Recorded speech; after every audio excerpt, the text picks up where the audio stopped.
Alan, you mentioned you've written dozens of screenplays and you've watched many projects gather steam and then maybe not go through or still lie sleeping somewhere. So what did you do differently this time around with Bob's New Suit? You got the call from Hunter, you knew you had to move on this. What was different this time? What was different this time is that everything was done in a context of how much would it cost, where would we shoot it, what could be done. It was very pragmatic all the way through. It's different from being, say, at Fox and writing a massive historical epic for Nicole Kidman, which I did, in which literally the sky is the limit. You can write anything you want. And so it was a different mode of creativity with Bob's New Suit.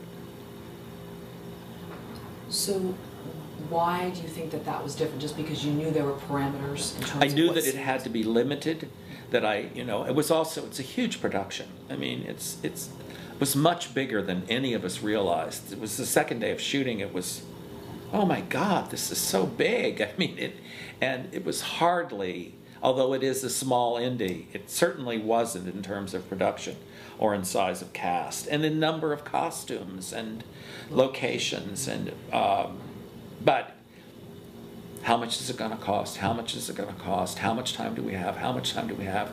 Can we really do all these pages in a day?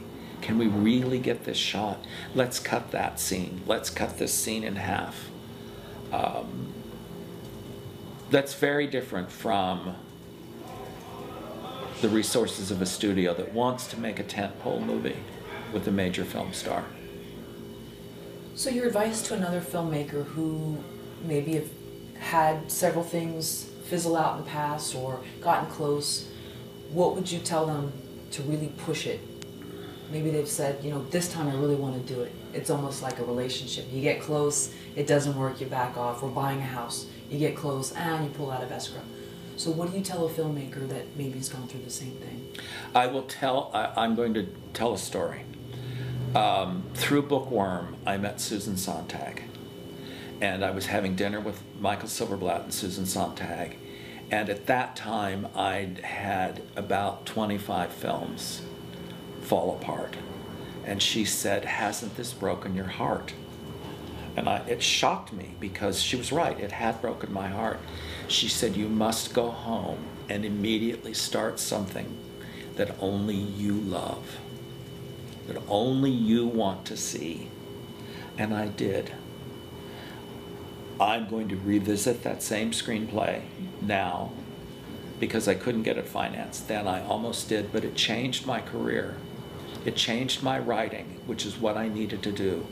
I returned to watching the movies that had drawn me into the world of movies, going back to the source, beginning again. And I think that, and I still do that.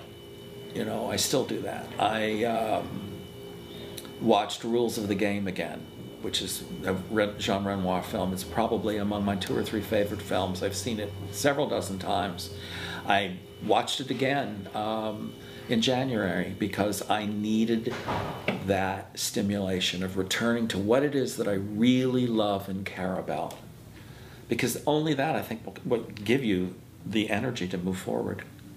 Do you think those prior 25 other projects or so weren't really who you were or what you cared about? Oh, I think they were. They were? They were, but I had run aground. I had,